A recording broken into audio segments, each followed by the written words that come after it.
વહાલા હરિભક્તો, આજના સ્વામીશ્રીના દર્શન. અમારી આ જીગર સ્ટુડિયો ચેનલને લાઈક, શેર અને સબસ્ક્રાઈબ કરવાનું ભૂલતા નહીં. જય સ્વામિનારાયણ.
કે સારું રાખવું, નરસું કરવું કે કંઈ પણ કરવું એ એના હાથની જ વસ્તુ છે. આટલો દ્રઢ વિશ્વાસ હોય કે આ ભક્તોની જે વાત કરી છે એને દ્રઢ વિશ્વાસ હતો, એટલે એમને બીજી કોઈ પરવા નથી. ભગવાન જે કરશે સારું કર્યું.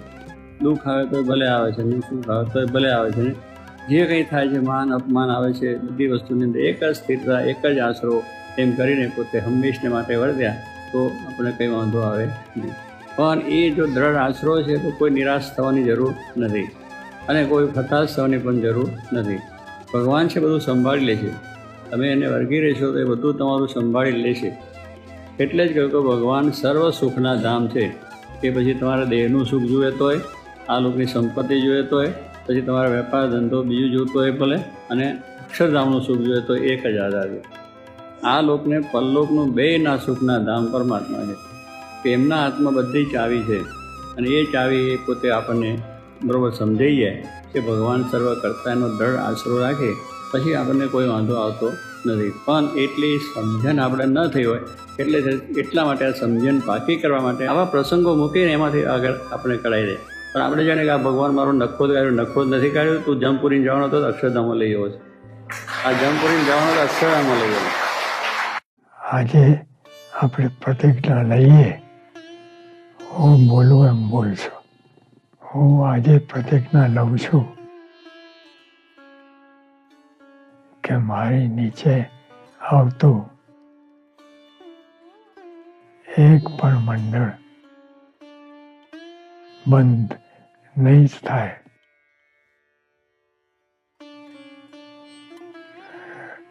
ભારે પ્રતિજ્ઞા. 12 મંડળમાં બાળકોની સંખ્યા વધે. સંચાલકો તાલીમબદ્ધ થાય અને દર વર્ષે ઓછામાં ઓછું એક નવું મંડળ શરૂ થાય. તે માટે હું સતત પ્રાર્થના અને પુરુષાર્થ કરતો રહીશ. આજે બધા પ્રતિજ્ઞા લો. અહીંથી જેમ બોલાવું તેમ બોલીશું. હું આજે પ્રતિજ્ઞા લઉં છું કે હું મારા સાથી કાર્યકરો સાથે સંપ, સદભાવ અને એકતાથી રહીશ. મારે જ સંપ રાખવાનો છે, મારે જ ઘસાવાનું છે, મારે જ અનુકૂળ થવાનું છે. સૌનો મહિમા સમજીને